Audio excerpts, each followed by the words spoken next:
ಓಂ ಸರ್ವಮಂಗಳಮಾಂಗಲ್ಯೆ ಶಿವೆ ಸರ್ವಾರ್ಥಸಾಧಕೆ ಶರಣ್ಯೆ ತ್ರ್ಯಂಬಕೆ ಗೌರಿ ನಾರಾಯಣೇ ನಮೋಸ್ತುತೆ ಮಹಾಲಕ್ಷ್ಮೀ ಚ ವಿದ್ಮಹೇ ವಿಷ್ಣುಪತ್ನೇ ಚ ಧೀಮಹಿ ತನ್ನೋ ಲಕ್ಷ್ಮೀ ಪ್ರಚೋದಯಾತ್. ನಮಸ್ಕಾರ. ಆತ್ಮೀಯ ಯಾಜ್ಞವಲ್ಕ್ಯ ಅಸ್ಟ್ರೋ ಮತ್ತು ವಾಸ್ತು ಯೂಟ್ಯೂಬ್ ಚಾನಲ್ ವೀಕ್ಷಕರಿಗೆ ಸ್ವಾಗತ. ನಾಳೆಯ ದಿವಸ ಪವಿತ್ರವಾಗಿರ್ತಕ್ಕಂಥ ವರಮಹಾಲಕ್ಷ್ಮಿ ಹಬ್ಬದ ಆಚರಣೆಯನ್ನು ಹಿಂದೂ ಸಂಪ್ರದಾಯದಲ್ಲಿ ಹೇಳಿರುವಂತೆ ಹಾಗೂ ವೇದ ಶಾಸ್ತ್ರಗಳಲ್ಲಿ ಉಲ್ಲೇಖವಾಗಿರುವಂತೆ ಶ್ರದ್ಧಾಭಕ್ತಿಯಿಂದ ಆಚರಣೆಯನ್ನು ಮಾಡ್ತಾಯಿದ್ದೀವಿ. ಕೆಲವೊಂದು ವಿಡಿಯೋಗಳಲ್ಲಿ ನಾವು ನೋಡಿದ್ದೇವೆ, ನಾಳೆ 3ನೇ ಶುಕ್ರವಾರ ಬಂದಿರೋದರಿಂದ ವ್ರತವನ್ನು ಮಾಡಬಾರದು, ಮಾಡಿದರೆ ಈ ಥರ ಆಗತ್ತೆ ಆ ಥರ ಆಗತ್ತೆ ಅಂಥೇಳಿ ಕೆಲವೊಂದು ವಿಡಿಯೋಗಳಲ್ಲಿ ಹೇಳ್ತಾ ಇದ್ದಾರೆ. ಅದಕ್ಕೆ ಉಲ್ಲೇಖ ವೇದದಲ್ಲಿ ಉಲ್ಲೇಖ ಆಗಿರ್ತಕ್ಕಂಥ ರೀತಿಯಲ್ಲಿ, ಹಾಗೆ ಧರ್ಮಶಾಸ್ತ್ರಗಳಲ್ಲಿ ಯಾವ ರೀತಿ ಉಲ್ಲೇಖವಾಗಿದೆ ಅದರ ಬಗ್ಗೆ ನಾವು ಇಂದಿನ ವಿಡಿಯೋದಲ್ಲಿ ವಿಚಾರವನ್ನು ತಿಳ್ಕೊಳ್ಳೋಣ. ಪ್ರಥಮ ಬಾರಿಗೆ ವರಮಹಾಲಕ್ಷ್ಮಿ ಹಬ್ಬ ಅಂತಕ್ಕಂಥದ್ದು ವಿಶೇಷವಾಗಿರ್ತಕ್ಕಂಥ ಒಂದು ಹಿಂದೂ ಸಂಪ್ರದಾಯದಲ್ಲಿ ಒಂದು ಶಕ್ತಿ ಮತ್ತು ಆರೋಗ್ಯ, ಆಯುಷ್ಯ ಮತ್ತು ಐಶ್ವರ್ಯವನ್ನು ಕೊಡ್ತಕ್ಕಂಥ ಒಂದು ವಿಶೇಷವಾಗಿರ್ತಕ್ಕಂಥ ವ್ರತ ಅಂಥೇಳಿ ಭಾವನೆಯನ್ನು ಮಾಡಿ ವ್ರತವನ್ನು ಆಚರಣೆಯನ್ನು ಮಾಡ್ತೀವಿ. ವಿಶೇಷವಾಗಿ ಅಷ್ಟಲಕ್ಷ್ಮಿ ಅಂಥೇಳಿ ಕರಿತೀವಿ. ಅಷ್ಟಲಕ್ಷ್ಮಿ ರೂಪಗಳಲ್ಲಿರ್ತಕ್ಕಂಥ ಒಂದು ಹೆಣ್ಣು ಮಕ್ಕಳ ಇಚ್ಛಾಪೂರ್ವಕವಾಗಿರ್ತಕ್ಕಂಥ ಒಂದು ವ್ರತದ ದೇವತೆ ಅಂದರೆ ವರಮಹಾಲಕ್ಷ್ಮಿ. ವರ ಎಂದರೆ ವರಪ್ರದಾತೆ, ಅಂದರೆ ನಾವು ಬೇಡಿದ್ದನ್ನು ಕೊಡ್ತಕ್ಕಂಥ ಒಂದು ದೇವತೆ ವರಮಹಾಲಕ್ಷ್ಮಿ ಅಂತ. ಈ ಒಂದು ಲಕ್ಷ್ಮೀ ದೇವಿ ಆಯುಷ್ಯ ಮತ್ತು ಐಶ್ವರ್ಯ, ಹಾಗೆ ಸಂತಾನ ಮತ್ತು ಆರೋಗ್ಯವನ್ನು ನಾವು ಕೇಳಿದ್ದನ್ನು ಕೊಡ್ತಕ್ಕಂಥ ಒಂದು ಶಾಂತಿಯ ಒಂದು ದೇವತೆ ಅಂಥೇಳಿ ಹೇಳ್ತೀವಿ. ವಿಶೇಷವಾಗಿ ಶ್ರಾವಣ ಮಾಸದಲ್ಲಿ ಬರ್ತಕ್ಕಂಥ ಶುಕ್ರವಾರದಲ್ಲಿ ಈ ವ್ರತವನ್ನು ಆಚರಣೆ ಮಾಡಬೇಕು ಅಂಥೇಳಿ ವೇದಗಳಲ್ಲಿ ಉಲ್ಲೇಖವಾಗಿರ್ತಕ್ಕಂಥದ್ದು, ಹಾಗೆ ಧರ್ಮಸಿಂಧುವಲ್ಲಿ ಉಲ್ಲೇಖವಾಗಿರ್ತಕ್ಕಂಥದ್ದು, ಹಾಗೆ ಆಚರಣೆ ಮಾಡಿಕೊಂಡು ಬರ್ತಾ ಇದ್ದೀವಿ. ಯಾವ ರೀತಿ ಆಚರಣೆಯನ್ನು ಮಾಡಬೇಕು ಅಂದರೆ, ಕಲಶಗಳಲ್ಲಿ ಆ ಒಂದು ವರಲಕ್ಷ್ಮಿಯನ್ನು ಆವಾಹನೆಯನ್ನು ಮಾಡಿ ಯಥಾಶಕ್ತಿ ಷೋಡೋಪಚಾರಗಳಿಂದ 16 ಉಪಚಾರಗಳಿಂದ ಆ ದೇವಿಯನ್ನು ಪೂಜಿಸಿ, ಶಕ್ತಿ ಇದ್ದ ರೀತಿಯಲ್ಲಿ ಅಲಂಕಾರವನ್ನು ಮಾಡಿ, ವಸ್ತ್ರಗಳನ್ನು ಅಲಂಕರಿಸಿ, ಹೂವುಗಳಿಂದ ಅಲಂಕರಿಸಿ ಪೂಜೆಯನ್ನು ಮಾಡಿ ಪ್ರಸಾದವನ್ನು ಸ್ವೀಕಾರವನ್ನು ಮಾಡ್ತೀವಿ. ಯಾವ ಉದ್ದೇಶಕ್ಕಾಗಿ ನಾವು ಈ ವ್ರತವನ್ನು ಮಾಡಬೇಕು ಅಂದರೆ, ಪತಿಯ ಒಂದು ಆಯುಷ್ಯಕ್ಕಾಗಿ ಮತ್ತು ದೀರ್ಘ ಸುಮಂಗಲಿಯನ್ನು ಕೊಡಲಿ ಆ ತಾಯಿ ಅಂತೇಳಿ ಆರಾಧನೆಯನ್ನು ಮಾಡ್ತೀವಿ. ಹಾಗೆಯೇ ಒಳ್ಳೆಯ ಆಯುಷ್ಯ, ಆರೋಗ್ಯ ಮತ್ತು ಸಂಪತ್ತನ್ನು ಕೊಡ್ತಕ್ಕಂಥ ಒಂದು ಲಕ್ಷ್ಮೀ ದೇವಿ. ಹಾಗಾಗಿ ಆ ತಾಯಿಯನ್ನು ವಿಶೇಷವಾಗಿ ಈ ಒಂದು ಶ್ರಾವಣ ಮಾಸದಲ್ಲಿ ಬರ್ತಕ್ಕಂಥ ಶುಕ್ರವಾರದಲ್ಲಿ ಆಚರಣೆಯನ್ನು ಮಾಡ್ತೀವಿ. ಪೌರಾಣಿಕವಾಗಿ ನಾವು ಈ ಕಥೆ ಯಾವ ರೀತಿ ಬಂತು ಅಂತ ಅಧ್ಯಯನವನ್ನು ಗ್ರಂಥಗಳಲ್ಲಿ ಉಲ್ಲೇಖವಾಗಿರ್ತಕ್ಕಂಥ ನೋಡಿದಾಗ, ಪಾರ್ವತೀ ದೇವಿಗೆ ಶ್ರೀಹರಿಯ ಉಪದೇಶದಂತೆ ಈ ವ್ರತವನ್ನು ಮಾಡಿದಾಗ ವಿಶೇಷವಾಗಿ ಒಂದು ಲಕ್ಷ್ಮೀ ತಾಯಿ ಅನುಗ್ರಹವನ್ನು ಪಡೆದು ಶಿವನ ಜೊತೆಗೆ ಸುಖ ಸೌಖ್ಯದಿಂದ ಜೀವನ ನಡೆಸುತ್ತಾಳೆ ಅಂತೇಳಿ ಒಂದು ಪುರಾಣದ ಒಂದು ಉಲ್ಲೇಖವಾಗಿದೆ. ಅದೇ ರೀತಿಯಲ್ಲಿ ಇನ್ನೊಂದು ಗ್ರಂಥದಲ್ಲೇ ಬರುವ ರೀತಿಯಲ್ಲಿ ಚರಮತಿಯಿಂದ ಒಬ್ಬ ಸ್ತ್ರೀ ಆ ಒಂದು ವ್ರತವನ್ನು ಮಾಡುವ ಮೂಲಕ ತನ್ನ ಪತಿಗೆ ಸಕಲ ಐಶ್ವರ್ಯವನ್ನು ಗಳಿಸಿಕೊಟ್ಟಳು ಅಂತೇಳಿ ಒಂದು ಪುರಾಣದ ಉಲ್ಲೇಖ. ಹೀಗೆ ಬೇರೆ ಬೇರೆ ಪುರಾಣಗಳಲ್ಲಿ ಒಂದು ರೀತಿ ಕಥೆಗಳಲ್ಲಿ ನಮಗೆ ಉಲ್ಲೇಖವಾಗಿ ಸಿಗುತ್ತೆ. ವಿಶೇಷವಾಗಿ ನಾವು ಸುಮಂಗಲಿಯರಿಗೆ ವಿಶೇಷವಾಗಿ ಅರಿಶಿನ ಕುಂಕುಮವನ್ನು ಕೊಡುವ ಮುಖಾಂತರ ಆ ತಾಯಿಯ ಒಂದು ಆಶೀರ್ವಾದವನ್ನು ಪಡೆಯುತ್ತೇವೆ ಅಂತೇಳಿ ಹೇಳ್ತೇವೆ. ವಿಶೇಷವಾಗಿರ್ತಕ್ಕಂಥ ಈ ಒಂದು ಲಕ್ಷ್ಮೀ ದೇವಿಯ ವ್ರತದಲ್ಲಿ ಸರ್ವಮಂಗಳ ಮಾಂಗಲ್ಯೆ ಶಿವೆ ಸರ್ವಾರ್ಥ ಸಾಧಕೆ ಶರಣ್ಯೆ ತ್ರ್ಯಂಬಕೆ ಗೌರಿ ನಾರಾಯಣಿ ನಮೋಸ್ತುತೆ ಅಂತಕ್ಕಂಥ ಒಂದು ಪ್ರಸಿದ್ಧವಾಗಿರ್ತಕ್ಕಂಥ ಈ ಒಂದು ಈ ಶ್ಲೋಕವನ್ನು ಹೇಳಿ ಆ ತಾಯಿಗೆ ಶ್ರೀ ಸೂಕ್ತ, ವೇದದ ಉಲ್ಲೇಖವಾಗಿರ್ತಕ್ಕಂತೆ ಶ್ರೀ ಸೂಕ್ತದಿಂದ ಪಾದ್ಯ ಅರ್ಘ್ಯಗಳನ್ನು ಕೊಟ್ಟು ಅಭಿಷೇಕವನ್ನು ಮಾಡಿ ಅರ್ಚನೆ ಸಹಸ್ರನಾಮಗಳನ್ನು ಮಾಡಿ ನೈವೇದ್ಯವನ್ನು ಮಾಡಿ ಬಳಿಕ ಪ್ರಸಾದವನ್ನು ಸ್ವೀಕಾರ ಮಾಡ್ತಕ್ಕಂಥದ್ದು ಈ ಒಂದು ವ್ರತದ ಮೂಲ ಉದ್ದೇಶ.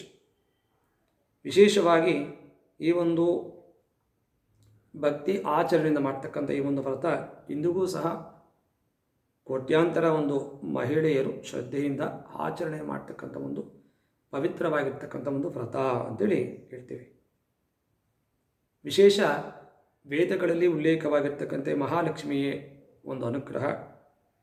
ವಿಶೇಷವಾಗಿ ಶ್ರೀ ಸೂಕ್ತದಲ್ಲಿ ಹಿರಣ್ಯವರ್ಣಾಂ ಹರಣೀಂ ಸುವರ್ಣ ರಜತಸ್ರಜಾಂ ಚಂದ್ರಾಂ ಹಿರಣ್ಮಯೀಂ ಲಕ್ಷ್ಮೀಂ ಜಾತವೇದೋಮ ಆವಹ ಅಂತಕ್ಕಂಥದ್ದು ಒಂದು ಲಕ್ಷ್ಮೀದೇವಿಯ ಒಂದು ಮಂತ್ರವಾಗಿದೆ.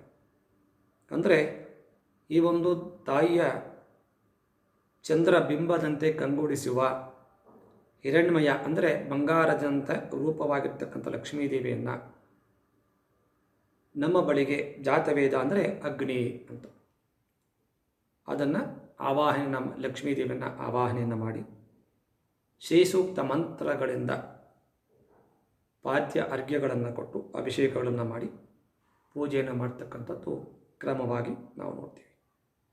ವಿಶೇಷವಾಗಿ ಈ ಒಂದು ವರಮಹಾಲಕ್ಷ್ಮಿಯ ಉಲ್ಲೇಖವಾಗಿರ್ತಕ್ಕಂಥದ್ದು ಸ್ಕಾಂದ ಪುರಾಣದಲ್ಲಿ ಮತ್ತು ಪದ್ಮಪುರಾಣದಲ್ಲಿ ಉಲ್ಲೇಖವಾಗಿ ಯಾವ ರೀತಿ ಮಾಡಬೇಕು ಅಂತಕ್ಕಂಥದ್ದು ಇದೆ. ಸ್ಕಾಂದ ಪುರಾಣದಲ್ಲಿ ಬರ್ತಕ್ಕಂಥ ಒಂದು ಸಣ್ಣ ಕಥೆ ಅಂದರೆ ಮಹಾಲಕ್ಷ್ಮಿಯ ಒಂದು ವ್ರತವನ್ನು ಶಿವನ ಸೂಚನೆಯಂತೆ ಶ್ರಾವಣ ಮಾಸದಲ್ಲಿ ಬರ್ತಕ್ಕಂಥ ಶುಕ್ರವಾರದಲ್ಲಿ ಆಚರಿಸಿದಳು ಅಂತೇಳಿ ಒಂದು ಉಲ್ಲೇಖವಿದೆ. ಆ ಒಂದು ವ್ರತದಿಂದ ಆಯುಷ್ಯ ಐಶ್ವರ್ಯ ವಿಜಯ ಸಿಕ್ಕಿತು ಅಂತೇಳಿ ಈ ವ್ರತವನ್ನು ಆಚರಣೆಯನ್ನು ಮಾಡಿದಾಗ ಎಲ್ಲ ನಮ್ಮ ಸಂಕಟಗಳು ಕಷ್ಟಗಳು ದೂರವಾಗುತ್ತೆ ಅನ್ನುವ ಒಂದು ಈ ಕಥೆಯನ್ನು ಕೇಳಿದ ಸ್ತ್ರೀಯರು ಭಕ್ತಿಯಿಂದ ಇಂದಿಗೂ ಸಹ ವ್ರತವನ್ನು ಆಚರಣೆಯನ್ನು ಮಾಡ್ತಾ ಇದ್ದಾರೆ. ಅದೇ ರೀತಿ ಪದ್ಮಪುರಾಣದಲ್ಲಿ ಬರ್ತಕ್ಕಂಥ ಒಂದು ಕಥೆಯ ಪ್ರಕಾರ ಆಗಲೇ ಆ ಒಂದು ವಿವರಣೆಯನ್ನು ಕೊಟ್ಟಿದ್ದೇವೆ. ಅದೇ ರೀತಿಯಲ್ಲಿ ಆ ಒಂದು ಕಥೆಯ ರೂಪದಲ್ಲಿ ಬರುತ್ತೆ. ಕಾರಣ ಪುರಾಣಗಳಲ್ಲಿ ಯಾವುದೇ ರೀತಿಯ ಒಂದು ಕಥೆಗಳು ಇದ್ದರೂ ಸಹ ಅದಕ್ಕೆ ನಾವು ಆಚರಣೆ ಮಾಡ್ತಕ್ಕಂಥದ್ದು ತುಂಬ ಶ್ರದ್ಧಾ ಭಕ್ತಿಯಿಂದ ಆಚರಣೆಯನ್ನು ಮಾಡ್ತಕ್ಕಂಥದ್ದು ತುಂಬ ಒಳ್ಳೆಯದು ಅಂತೇಳಿ ಹೇಳ್ತೀವಿ. ವಿಶೇಷವಾಗಿ ಈ ಒಂದು ಧರ್ಮಸಿಂಧು ಅಥವಾ ಶಾಸ್ತ್ರಗಳಲ್ಲಿ ಹೇಳಿರುವ ರೀತಿಯಲ್ಲಿ ಉಲ್ಲೇಖ ಯಾವ ರೀತಿ ಇದೆ ಅಂದರೆ ಶ್ರಾವಣ ಮಾಸದಲ್ಲಿ ಬರ್ತಕ್ಕಂಥ ಹುಣ್ಣಿಮೆಯ ಇಂದಿನ ದಿವಸ ಈ ಒಂದು ವ್ರತವನ್ನು ಆಚರಣೆ ಮಾಡಬೇಕು ಅಂತಕ್ಕಂಥದ್ದು ಉಲ್ಲೇಖ ಆಗಿರ್ತಕ್ಕಂಥದ್ದು. ಅಂದರೆ ಶಾಸ್ತ್ರ ಅಂತ ಅಂದರೆ ಏನು, ಇದು ಈ ರೀತಿಯೇ ಮಾಡಬೇಕು, ನೀನು ಹೀಗೆ ಮಾಡಬೇಕು ಅಂತ ಹೇಳ್ತಕ್ಕಂಥ ನಿರ್ಬಂಧವನ್ನು ಕೊಟ್ಟಿರ್ತಕ್ಕಂಥದ್ದು ಶಾಸ್ತ್ರ. ನಮ್ಮ ಅನುಕೂಲಕ್ಕಾಗಿ ಶಾಸ್ತ್ರ ಅಂತ ನಾವಂದರೆ ಏನೋ ದೊಡ್ಡ ಇದು ಹಾಗೆ ಹೀಗೆ ಅಂತಕ್ಕಂಥದ್ದು ಅಲ್ಲ. ಶಾಸ್ತ್ರ ಅಂದರೆ ಹೀಗೆ ಆಚರಣೆಯನ್ನು ಮಾಡಬೇಕು. ವೇದಗಳಲ್ಲಿ ಉಲ್ಲೇಖ ಆಗಿರ್ತಕ್ಕಂಥ ರೀತಿಯಲ್ಲಿ ಶಾಸ್ತ್ರ ಗ್ರಂಥಗಳಲ್ಲಿ ಉಲ್ಲೇಖ ಆಗಿರ್ತಕ್ಕಂಥ ರೀತಿಯಲ್ಲಿ ವಿವರಣೆಯನ್ನು ಕೊಟ್ಟಿರ್ತಕ್ಕಂಥ ಒಂದು ಗ್ರಂಥ ಶಾಸ್ತ್ರ. ಅಂದರೆ ನೀನು ಹೀಗೆ ಮಾಡಬೇಕು ಅಂತಕ್ಕಂಥದ್ದು ಶಾಸ್ತ್ರ. ಅದಕ್ಕೆ ಧರ್ಮಸಿಂಧು ಅಂತಕ್ಕಂಥ ಒಂದು ಗ್ರಂಥ ಉಲ್ಲೇಖವಾಗಿರ್ತಕ್ಕಂಥದ್ದು. ಯಾವ ರೀತಿ ನಾವು ಆಚರಣೆಯನ್ನು ಮಾಡಬೇಕು, ನಮಗೆ ಅನುಕೂಲ ಆಗ್ತಕ್ಕಂಥ ದಿನಗಳಲ್ಲಿ ಈ ವ್ರತವನ್ನು ಆಚರಣೆ ಮಾಡ್ಬೋದಾ ಅಂದರೆ ಖಂಡಿತ ಇಲ್ಲ.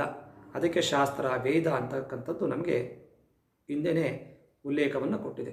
ಇದೇ ದಿನ ಆಚರಣೆಯನ್ನು ಮಾಡಬೇಕು ಅಂತ ಉಲ್ಲೇಖವನ್ನು ಕೊಟ್ಟಿದ್ದಾರೆ. ನಾವು ವಿಶೇಷವಾಗಿ ಕೆಲವೊಂದು ವಿಡಿಯೋಗಳಲ್ಲಿ ಅಬ್ಸರ್ವ್ ಮಾಡಿದ್ದೀವಿ. 3ನೇ ಶುಕ್ರವಾರ ಬಂತು, ನಾಳೆ ದಿನ ಹಬ್ಬವನ್ನು ಮಾಡಿದರೆ ಕೆಟ್ಟದ್ದಾಗತ್ತೆ, ಹಾಗೆ ನಿಮಗೆ ಏನೋ ಆಗುತ್ತೆ, ಹಾಗೆ ಇದ್ದಾರೆ. ಅದು ಯಾವುದೂ ಇಲ್ಲ. ಖಂಡಿತವಾಗಿ ಆ ಒಂದು ಮನಸ್ಸಿನಲ್ಲಿರ್ತಕ್ಕಂಥ ಯೋಚನೆಯಿಂದ ಆಚೆ ಬನ್ನಿ. ಇಲ್ಲಿ ಯಾವುದೇ 3ನೇ ಶುಕ್ರವಾರ 2ನೇ ಶುಕ್ರವಾರ ಅಂತಕ್ಕಂಥದ್ದು ಮುಖ್ಯ ಅಲ್ಲ. ಹುಣ್ಣಿಮೆಯ ದಿನ ಹಿಂದೆ ಬರ್ತಕ್ಕಂಥದ್ದು ಅಂದರೆ ಚತುರ್ದಶಿ ತಿಥಿಯಲ್ಲಿ ಈ ಒಂದು ಅಥವಾ ತ್ರಯೋದಶಿ ಚತುರ್ದಶಿ ಈ 2 ತಿಥಿಗಳು ಬರ್ತಕ್ಕಂಥ ದಿನಗಳಲ್ಲಿ ಅಂದರೆ ಹುಣ್ಣಿಮೆ ಹಿಂದಿನ ದಿನ ಅಂದರೆ ಚತುರ್ದಶಿ ಶುಕ್ಲ ಪಕ್ಷದಲ್ಲೇ ಬರಬೇಕು. ಹಾಗಾಗಿ ಹುಣ್ಣಿಮೆ ಅಂತಕ್ಕಂಥದ್ದು ಶುಕ್ಲ ಪಕ್ಷದಲ್ಲೇ ಬರುತ್ತೆ. ಹಾಗಾಗಿ ಈ ಒಂದು ಶುಕ್ಲ ಪಕ್ಷದ ಹುಣ್ಣಿಮೆಯ ದಿನ ಹಿಂದೆ ಬರ್ತಕ್ಕಂಥ ಶುಕ್ರವಾರ ಅಂತ ಕೊಟ್ಟರು. ಇಲ್ಲಿ ಒಂದೊಂದು ವರ್ಷದಲ್ಲಿ 2024 ನಾವು ಅಬ್ಸರ್ವ್ ಮಾಡಿದಾಗ 2ನೇ ಶುಕ್ರವಾರ ಆ ಒಂದು ವ್ರತ ಬಂದಿರುತ್ತೆ. 23 ನೋಡಿದಾಗ ಅದೇ ರೀತಿ ಬಂದಿರಬಹುದು. ಆದರೆ ಈ ಒಂದು 2025 ಆಗಸ್ಟ್ ತಿಂಗಳಲ್ಲಿ 5 ಶುಕ್ರವಾರಗಳು ಈ ಒಂದು ಶ್ರಾವಣ ಮಾಸದಲ್ಲಿ ಬಂದಿರತಕ್ಕಂಥದ್ದು ತುಂಬ ವಿಶೇಷವಾಗಿದೆ. ಹಾಗಾಗಿ ಹುಣ್ಣಿಮೆ ಅಂತಕ್ಕಂಥದ್ದು ಶನಿವಾರ 9ನೇ ತಾರೀಕು ಬಂದಿದೆ. ಆದರೆ ಇಂದಿನ ದಿನ ಅಂದರೆ ಯಾವುದು? 8ನೇ ತಾರೀಕು, ನಾಳೆ ಶುಕ್ರವಾರ ಈ ಒಂದು ವ್ರತವನ್ನು ಆಚರಣೆ ಮಾಡ್ತಕ್ಕಂಥದ್ದು ಮುಕ್ತವಾಗಿದೆ. ಹಾಗಾಗಿ 8ನೇ ತಾರೀಕು ಶುಕ್ರವಾರ ಈ ವ್ರತವನ್ನು ಆಚರಣೆ ಮಾಡ್ತಕ್ಕಂಥದ್ದು ಧರ್ಮ ಸೂತ್ರಗಳಲ್ಲಿ ಇರುವಂತೆ ಅದು ಅನ್ವಯ ಆಗುತ್ತೆ. ಹಾಗಾಗಿ ವಿಶೇಷವಾಗಿ ನಾವು ಈ ಒಂದು ವ್ರತವನ್ನು ಮಾಡುವ ವಿಧಾನದಿಂದ ಸ್ತ್ರೀಯರು ತಮ್ಮ ಪತಿ ಹಾಗೂ ಕುಟುಂಬದ ಒಂದು ಸೌಭಾಗ್ಯಕ್ಕಾಗಿ, ಆಯುಷ್ಯ ಆರೋಗ್ಯಕ್ಕಾಗಿ ಮಾಡ್ತಕ್ಕಂಥ ವ್ರತವನ್ನು ಆಚರಣೆಯನ್ನು ಮಾಡಬೇಕು. ಈ ವ್ರತದ ಫಲದಿಂದ ಸುಖ, ಸೌಭಾಗ್ಯ, ಐಶ್ವರ್ಯ, ಸಂತಾನಗಳು ಸಿಗುತ್ತೆ ಅಂತಕ್ಕಂಥದ್ದು ಪುರಾಣದಲ್ಲಿ ಉಲ್ಲೇಖವಾಗಿರ್ತಕ್ಕಂಥದ್ದು. ಹಾಗಾಗಿ ವಿಶೇಷವಾಗಿ ಒಂದು ಸೂತ್ರವನ್ನು ನಾವು ನೋಡಬಹುದು. ಶ್ರಾವಣ ಶುಕ್ಲ ಪಕ್ಷೆ ಶುಕ್ರವಾರೇ ಮಹಾಲಕ್ಷ್ಮೀಂ ವ್ರತಂ ಸ್ತ್ರೀಯು ಸಮ್ಯಕ್ ಚರೇಯು ಲಕ್ಷಣಂ ತಸ್ಯ ವ್ರತಸ್ಯ ಪುರಾಣೇಶು ಲಕ್ಷ್ಮೀ ಪ್ರಸಾದಂ ಪತಿಶ್ರೀಲಾಭಂಚ ಉಕ್ತಂ ಅಂತ ಕೊಟ್ಟು.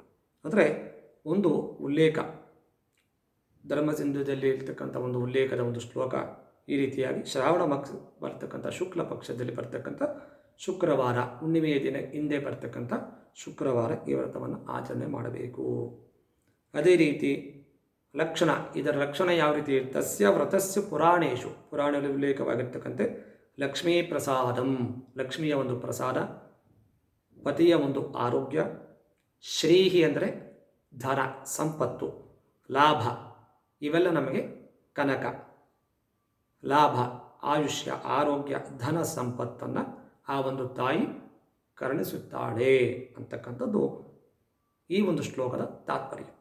ಹಾಗಾಗಿ ವಿಶೇಷವಾಗಿ ನಾವು ಯಾವ ಶುಕ್ರವಾರ ಬಂದರೆ ನಮಗೆ ಆ ಶುಕ್ರವಾರ ವ್ರತವನ್ನು ಆಚರಣೆ ಮಾಡಬೇಕು ಅಂತಕ್ಕಂಥದ್ದು ತಪ್ಪು ಸಂದೇಶ. ಒಂದು ಭಗವಂತನ ವಿಶೇಷವಾಗಿರ್ತಕ್ಕಂಥ ನಮ್ಮ ಈ ವೇದ ಸಂಪ್ರದಾಯದಲ್ಲಿ ಆಚರಣೆ ಮಾಡಿರ್ತಕ್ಕಂಥ ರೀತಿಯಲ್ಲಿ ಯಾವ ರೀತಿ ನಾವು ಈ ಒಂದು ವ್ರತವನ್ನು ಆಚರಣೆ ಮಾಡಬೇಕು ಅಂತಕ್ಕಂಥದ್ದು ವೇದದಲ್ಲಿ ಉಲ್ಲೇಖವಾಗಿರುವ ರೀತಿಯಲ್ಲಿ, ಸೂತ್ರಗಳಲ್ಲಿ ಉಲ್ಲೇಖ ಆಗಿರ್ತಕ್ಕಂಥ ರೀತಿಯಲ್ಲಿ ನಾವು ಮಾಡಿದಾಗ ಅದಕ್ಕೆ ಒಂದು ಪ್ರತಿಫಲ, ಭಗವಂತನ ಒಂದು ಅನುಗ್ರಹ ಸಿಗುತ್ತೆ ಅಂತಕ್ಕಂಥದ್ದು ಈ ಒಂದು ಶ್ಲೋಕದ ತಾತ್ಪರ್ಯ. ಹಾಗಾಗಿ ಯಾವುದೇ ರೀತಿಯಲ್ಲಿ 3ನೇ ಶುಕ್ರವಾರ ಮಾಡಿದರೆ ಕೆಟ್ಟದ್ದಾಗತ್ತೆ, ಅದಾಗತ್ತೆ, ಇದಾಗತ್ತೆ ಅಂತಕ್ಕಂಥದ್ದು ನಿಮ್ಮ ಮನಸ್ಸಲ್ಲಿರ್ತಕ್ಕಂಥದ್ದು ಕೆಲವೊಂದು ವಿಡಿಯೋಗಳಲ್ಲಿ ಹೇಳಿದ್ದಾರೆ. ಅದನ್ನು ಸಂಪೂರ್ಣ ತಿರಸ್ಕರಿಸಿ. ಇಲ್ಲಿ ವೇದವನ್ನು ನಾವು ನಂಬಬೇಕು, ಪುರಾಣಗಳನ್ನು ನಂಬಬೇಕು, ಧರ್ಮ ಸೂತ್ರಗಳನ್ನು ನಂಬಬೇಕು ವಿನಃ ಯಾವುದೇ ಒಂದು ಉಲ್ಲೇಖ ಆಧಾರ ಹೇಳ್ತಕ್ಕಂಥ ಒಂದು ಮಾತುಗಳಿಗೆ ಯಾವುದೇ ರೀತಿ ನಾವು ಬೆಲೆಯನ್ನು ಕಟ್ಟೋದಕ್ಕಾಗುವುದಿಲ್ಲ. ಹಾಗಾಗಿ ನಿಸ್ಸಂದೇಹವಾಗಿ ನಾಳೆಯ ದಿವಸ ಶುಕ್ರವಾರ ವರಮಹಾಲಕ್ಷ್ಮಿಯ ವ್ರತವನ್ನು ಆಚರಣೆ ಮಾಡಿ ಸುಖ ಸಂತೋಷಗಳನ್ನು ಆ ತಾಯಿಯ ಅನುಗ್ರಹದಿಂದ ಎಲ್ಲರಿಗೂ ಸಿಗಲಿ ಅಂತ ಹಾರೈಸುತ್ತೇವೆ. ಮತ್ತು ಪೂಜೆಯನ್ನು ವಿಶೇಷವಾಗಿ ಯಾವ ರೀತಿ ಮಾಡಬೇಕು ಅಂತೇಳಿ ಇಂದಿನ ಹಾಗೆ ಹೇಳಿದ್ದೇವೆ. ಆ ರೀತಿ ನಿಮಗೆ ಭಗವಂತ, ಆ ಒಂದು ತಾಯಿ ಯಾವ ರೀತಿ ಶಕ್ತಿಯನ್ನು ಕೊಟ್ಟಿದ್ದಾರೆ, ಯಥೇಚ್ಛವಾಗಿ ಹಣಕಾಸಿನ ಒಂದು ಸೌಲಭ್ಯ ಇದ್ದಲ್ಲಿ ವಿಶೇಷವಾಗಿ ಅಲಂಕಾರವನ್ನು ಮಾಡಿ, ವಿಶೇಷವಾಗಿ ಬಂಧು ಬಾಂಧವವನ್ನು ಕರೆಸಿ ವಿಶೇಷವಾಗಿ ಆ ತಾಯಿ ಅನುಗ್ರಹವನ್ನು ಪಡೆದು ಪೂಜೆಯನ್ನು ಮಾಡಬಹುದು. ಶಕ್ತಿ ಇಲ್ಲ ಪಕ್ಷದಲ್ಲಿ ಭಗವಂತ ಕೃಷ್ಣ ಭಗವದ್ಗೀತೆ ಉಲ್ಲೇಖವನ್ನು ಮಾಡಿದ್ದಾನೆ. ಮಹಾಫಲೇಶು ಕದಾಚನ ಅಂದರೆ ತೋಯಂ ಪತ್ರಂ ಪುಷ್ಪಂ ತೋಯಂ ಅಂದರೆ ಒಂದು ಪತ್ರವನ್ನು ನನಗೆ ಅರ್ಪಣೆ ಮಾಡಿದರೂ ಸಹ ಸಾಕು, ನಾನು ವಿಶೇಷವಾದ ಒಂದು ಅನುಗ್ರಹವನ್ನು ಮಾಡ್ತೀನಿ ಅಂತೇಳಿ ಕೃಷ್ಣ ಹೇಳಿದ ರೀತಿಯಲ್ಲಿ ನಿಮಗೆ ಶಕ್ತಿ ಇದ್ದರೆ ವಿಶೇಷವಾಗಿ ಆ ತಾಯಿಯ ಪೂಜೆಯನ್ನು ಮಾಡಿ, ತಪ್ಪಿಲ್ಲ. ಶಕ್ತಿ ಇಲ್ಲ ಅಂತ ಪಕ್ಷದಲ್ಲಿ ನಿಮಗೆ ಆ ಭಗವಂತ ಯಾವ ಮಟ್ಟಿಗೆ ಶಕ್ತಿಯನ್ನು ಕೊಟ್ಟಿದ್ದಾನೆ ಅದರ ರೀತಿಯಲ್ಲಿ ನಿಮಗೆ ಏನು ಶಕ್ತಿ ಇದೆ ಅದರಲ್ಲಿ ಪೂಜೆಯನ್ನು ಮಾಡಿ. ಪೂಜೆ ಮಾಡ್ತಕ್ಕಂಥದ್ದು ವಿಶೇಷ, ಹೇಗೆ ಮಾಡಬೇಕು ಹಾಗೆ ಮಾಡಬೇಕು ಅಂತಕ್ಕಂಥದ್ದು ಇಲ್ಲಿ ಉಲ್ಲೇಖ ಇಲ್ಲ. ನಿಮ್ಮ ಭಕ್ತಿ ಶ್ರದ್ಧೆಗಳಿಂದ ಪೂಜೆಯನ್ನು ಮಾಡಿ. ಭಗವಂತ ನಿಮಗೆ ಅನುಗ್ರಹವನ್ನು ಕೊಟ್ಟಿದ್ದರೆ ಧನ ಕನಕ ಆ ಒಂದು ಬಂಗಾರವನ್ನು ಇಟ್ಟು ಪೂಜೆಯನ್ನು ಮಾಡ್ತಕ್ಕಂಥದ್ದು ಕೆಲವು ಮನೆಗಳಲ್ಲಿ ನೋಡ್ತೀವಿ. ಇದ್ದರೆ ಖಂಡಿತವಾಗಿ ಇಟ್ಟು ಪೂಜೆಯನ್ನು ವಿಶೇಷವಾಗಿ ಮಾಡಿ ತಪ್ಪಿಲ್ಲ. ಇಲ್ಲ ಅಂದ ಪಕ್ಷದಲ್ಲಿ ಯಾರು ಸಾಲವನ್ನು ತಂದು ಮಾಡಬೇಕು ಅಂತಕ್ಕಂಥದ್ದು ಸೂತ್ರ ಇಲ್ಲ. ಶಕ್ತಿ ಈಗ ಲೋಪವಿಲ್ಲದಂತೆ ಆ ಒಂದು ಪೂಜೆಯನ್ನು ಮಾಡಿ ಅಂತಕ್ಕಂಥದ್ದು ಉಲ್ಲೇಖ ಅಷ್ಟೆ. ಹಾಗಾಗಿ ಈ ಒಂದು ವಿಶೇಷವಾಗಿರ್ತಕ್ಕಂಥ ಶ್ರಾವಣ ಮಾಸದಲ್ಲಿ ಬರ್ತಕ್ಕಂಥ ಈ ಒಂದು ವರಮಹಾಲಕ್ಷ್ಮಿಯ ಬಗ್ಗೆ ಅನೇಕರು ನಮಗೆ ಸುಮಾರು ಜನ ಕಾಲವನ್ನು ಮಾಡಿ ಕೇಳಿದ್ದಾರೆ. 3ನೇ ಶುಕ್ರವಾರ ಬಂದಿದೆ, ಮಾಡಬೇಕಾ ಬೇಡವಾ, ಅಥವಾ 4ನೇ ಶುಕ್ರವಾರ ಮಾಡಬೇಕಾ ಅಥವಾ 5ನೇ ಶುಕ್ರವಾರ ಮಾಡಬೇಕಾ ಅಂತೇಳಿ ಸುಮಾರು ಜನ ವಿಚಾರವನ್ನು ಮಾಡಿದ್ದೀರಾ. ಹಾಗಾಗಿ ಎಲ್ಲರಿಗೂ ಅನುಕೂಲವಾಗಲಿ ಅನ್ನುವ ಒಂದು ಉದ್ದೇಶದಿಂದ ಈ ಒಂದು ವಿಡಿಯೋವನ್ನು ಮಾಡಿ, ಯಾವುದೇ ದ್ವಂದ್ವ ಬೇಡ. ನಾಳೆಯ ದಿನ ವಿಶೇಷವಾಗಿ ಆ ವರಮಹಾಲಕ್ಷ್ಮಿಯ ಪೂಜೆಯನ್ನು ಮಾಡಿ ಆ ತಾಯಿಯ ಅನುಗ್ರಹದಿಂದ ಸಕಲ ಸುಖ ಸೌಭಾಗ್ಯಗಳನ್ನು ಆ ಒಂದು ತಾಯಿ ಕರುಣಿಸಲಿ, ಎಲ್ಲರಿಗೂ ಒಳ್ಳೆಯದಾಗಲಿ ಅನ್ನುವ ಒಂದು ಉದ್ದೇಶ ಅಷ್ಟೇ. ಹಾಗಾಗಿ ಯಾವುದೇ ಯೋಚನೆ ಮಾಡಬೇಡಿ. ನಾಳೆಯ ದಿವಸ ಭಕ್ತಿ ಶ್ರದ್ಧೆಗಳಿಂದ ವರಮಹಾಲಕ್ಷ್ಮಿ ಹಬ್ಬವನ್ನು ವಿಶೇಷವಾಗಿ ಆಚರಣೆಯನ್ನು ಮಾಡಿ. ನಮಸ್ಕಾರ, ಎಲ್ಲರಿಗೂ ಒಳ್ಳೆಯದಾಗಲಿ.